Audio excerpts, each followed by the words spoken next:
नमस्कार प्रेक्षकांनो, मालिकेच्या पुढील काही भागांमध्ये आपल्याला खूपच जबरदस्त असा ट्विस्ट पाहायला मिळणार आहे. कारण स्वानंदीने या श्वेतासाठी बाजू घेतलेली असते आणि अंशुमनचं सत्य सर्वांसमोर आणलेलं असतं. पण ऐनवेळी काहीतरी प्रॉब्लेम होतो आणि सत्य समोर आणल्यामुळं मल्लिकाची नाटकं तर अशी चालू असतात की तिला जणू काय अटॅकच आलेला आहे. पण त्यावेळी समर मात्र अर्पिताची बोलती बंद करून स्वानंदीची बाजू कशा पद्धतीने घेतो आणि नक्की काय होते ते आपण या व्हिडिओमध्ये पाहणार आहोत. आता ऐन कार्यक्रमाच्या दिवशी तिथे श्वेता आलेली असते आणि श्वेता म्हणत असते की समर सर, मला तुमच्याशी बोलायचं आहे. मग समरला श्वेता सांगायला सुरुवात करते. ऑलरेडी ह्या सगळ्या गोष्टी अंशूने त्याच्या लाडक्या आईला म्हणजे मल्लिकाला सांगितलेल्या असतात. एक बाई असूनही तिला जराही लाज वाटलेली नसते की आपला मुलगा चुकतोय, आपण त्याला वेळीच सावध केलं पाहिजे. हेच जर आपल्या मुलीबरोबर केलं तर काय होईल, पण तिला जराही लाज वाटलेली नसते आणि तिने मात्र नाटकं तिची सुरूच ठेवलेली असतात. इकडे समर म्हणत असतो की काय बोलते श्वेता. श्वेता म्हणते हो, माझ्याकडे पुरावा आहे, सगळं बोलणं माझ्याकडे रेकॉर्डिंग झालेलं आहे. तेव्हा समर तिला म्हणतो की दाखव पुरावा. मग तिने मोबाईल मधला तो व्हिडिओ दाखवू लागते. त्याच वेळी समर तिला म्हणतो हे सगळं तू रेकॉर्ड केलंस का. तेव्हा ती सांगते की नाही, हे सगळं स्वानंदी मॅडमने रेकॉर्ड केलेलं आहे. त्याचबरोबर हे सगळं जेव्हा घडत असतं तेव्हा मात्र समर ज्या पद्धतीने बोलत असतो तेव्हा इकडे हे सगळेजण पाहतच असतात. आजीचा 80वा वाढदिवस असतो. स्वानंदीने तर ठरवलेलं होतं की श्वेताला नंतर बोलवायचं, वाढदिवसाच्या दिवशी बोलवायचं नाहीये, राडा नको करायला. हा सगळा स्वानंदीचा विचार झालेला होता. पण अचानक काय झालं, अचानक हा प्लॅन का चेंज झाला, हा प्रश्न मात्र समोरच्या समोर उभा राहिलेला असतो. आणि त्याचबरोबर स्वानंदीने आता हा व्हिडिओ बनवलाय म्हटल्यानंतर सगळेजण स्वानंदीकडे पाहू लागतात. स्वानंदी विचार करत असते की हे सगळं काय चाललंय, म्हणजे याच्यामध्ये माझा दोष तर काहीच नव्हता, मग अचानक असं कसं काय झालं. हा प्रश्न स्वानंदीला सतावत असतो आणि ती विचारच करत असते श्वेताने हे सगळं काय केलंय.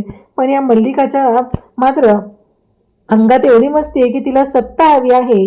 25 वर्ष तिने या घरावरती राज्य केलेलं आहे आणि घरातली सत्ता मिळवलेली आहे. त्यामुळं तिला प्रत्येक वेळेस असं वाटतं की या घरामध्ये दुसरं कोणीही येऊ नये आणि आपली जागा घेऊ नये. ही सगळी तिची नाटकं असतात आणि हे स्वानंदीला चांगलंच माहिती आहे की हे सगळं कशा पद्धतीने घडत आहे. त्यासोबतच आता मल्लिकाची नाटकं सुरू होतात, कारण आता पुरावा दाखवलाय, स्वानंदीने स्वतः पुरावा दाखवलेला आहे आणि त्याचबरोबर स्वानंदी आता खंबीरपणे उभी राहिलेली आहे. काहीही झालं तरीही स्वानंदीला माहिती आहे की काय झालेलं आहे आणि गोष्टी कशा पद्धतीने झालेल्या आहेत. त्यामुळं स्वानंदी स्वतः तिथे उभी राहिलेली आहे. तेव्हा मात्र इकडे मल्लिका आता अटॅक येण्याचं नाटक करते, कारण काहीही करून या सगळ्या गोष्टीवर पर्दाफाश तर केला पाहिजे ना, आणि या सगळ्याचं नाव स्वानंदीवर आलं पाहिजे, अशी तिची नाटकं सुरू असतात. अर्पिता आरडाओरडा करायला सुरुवात करते.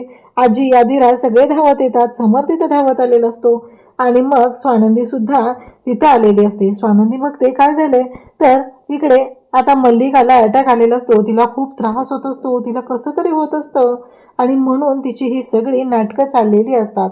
तेव्हा स्वानंदीला आजी म्हणू लागतात की अगं स्वानंदी, हे काय होऊन बसलंय. तेव्हा अर्पिता तिथे आरडाओरडा करत स्वानंदीच्या अंगावरती धावून जाते आणि म्हणू लागते की हे सगळं जे काय झालेलं आहे ते तुझ्यामुळे झालंय. तू जेव्हापासून या घरात आलेली आहे ना, तेव्हापासून काही ना काही रोज कांड होत असतं, कारण तू कुटुंबावर विश्वास ठेवण्याआधी तू बाहेरच्या लोकांवरती विश्वास ठेवलेला आहे. आज माझ्या आईची अवस्था जी झालेली आहे त्या सगळ्याला तू जबाबदार आहे. हे सगळं फक्त आणि फक्त तुझ्यामुळे झालेलं आहे, असं म्हणत तिने आरडाओरडा करायला सुरुवात केलेली असते. स्वानंदी म्हणत असते हो, मी काय केलंय, कारण स्वानंदीला वाटतं तेवढं सोपी गोष्ट नाहीये. स्वानंदीने खऱ्याची बाजू घेतलेली आहे आणि जर स्वानंदीने खऱ्याची बाजू घेतली असेल तर तिला हा अन्याय सहन करावा लागणार आहे, कारण सत्य हे वाटतं तेवढं सोपं नाहीये. ते किती कटू आहे ते माहिती आहे आपल्याला, लोकांना ते पचतच नाहीये आणि स्वानंदीने सत्याची कास पकडलेली आहे. तर ऑब्विसली तिला ह्या सगळ्या गोष्टी फेस कराव्याच लागणार आहेत, कारण ही मल्लिका वाटते तेवढी साधी सोपी नाहीये. किती धूर्त आणि चालाक बाई आहे ते आपल्याला माहितीच आहे. आता अर्पिता जेव्हा स्वानंदीवर सगळे आरोप लावत असते तेव्हा समोर तिथे येतं आणि समोर म्हणू लागतो की काय चाललंय, शांत हो तू जरा, असं म्हणत तो अर्पिताला शांत करत असतो. तेव्हा तो म्हणत असतो की तू त्यांना काय बोलतेस, कारण ती म्हणते की का नाही बोलायचं, तिच्यामुळे माझ्या आईची अवस्था ही झालेली आहे, कारण हिने अंशुमनवर नको ते आरोप लावलेले आहेत, या सगळ्याला जबाबदार ही आहे, म्हणून हे सगळं झालेलं आहे, असे आरोप तिचे चालूच असतात. स्वानंदी म्हणत असते मी काहीही चुकीचं केलेलं नाही. स्वानंदी तिच्या निर्णयावर स्पष्ट असते, कारण जे खरं आहे ते खरं आहे. अंशुमन चुकीचं आहे, आपण त्याला या गोष्टींपासून प्रत्येक वेळेस नाकारू शकत नाही, कारण अंशुमन चुकलेला आहे तर त्या चुकीची शिक्षा त्याला झालीच पाहिजे, असं स्वानंदीचं म्हणणं असतं. अर्पिताची मजल आता जरा जास्तच वाढलेली असते. तिने स्वानंदीचा हात पकडलेला असतो आणि तिला घेऊन बाहेर निघालेली असते, कारण तिचं म्हणणं आहे की तू आत्ताच्या आत्ता बाहेर हो, या घरातही तू थांबायचं नाही, असं म्हणत तिने स्वानंदीला खेचतच बाहेर घेऊन जात असते. तेव्हा समर म्हणतो की बाद झालं अर्पिता, कारण आता समर कुठेतरी तिची बाजू घेतोय, पण स्वानंदी मात्र शांतपणे सगळी परिस्थिती हँडल करण्याचा प्रयत्न करत असते. स्वानंदीला माहिती आहे की काय होणार आहे आणि गोष्टी कशा पद्धतीने होणार आहेत, परंतु समर मात्र आता पुन्हा बोलायला सुरुवात करतो. तो म्हणतो की कसं आहे माहितीये का, त्या का घेतील कुटुंबाची बाजू, कारण त्यांना स्वतःला या कुटुंबातल्या मानतच नाहीयेत, त्यांच्यासाठी हे कुटुंबच नाहीये. म्हणजे या मल्लिकाने काहीतरी मोठं कांड केलेलं आहे, स्वानंदीला खोटं पाडण्यासाठी, स्वानंदीला एकटं पाडण्यासाठी, आणि नक्की ते काय आहे ते आपण पुढे पाहणार आहोत. स्वानंदी म्हणते की ठीक आहे, या घरातलं माझं अस्तित्व काय आहे तेही मी दाखवून देईल, आणि त्याचबरोबर त्या खोटारड्या लोकांचा चेहरा सुद्धा समोर आणेल, असं स्वानंदी आता बोलत असते आणि ती बाप्पाच्या समोर हात जोडून उभी असते. अशाच अपडेटसाठी चॅनलशी कनेक्ट राहा. थँक्यू.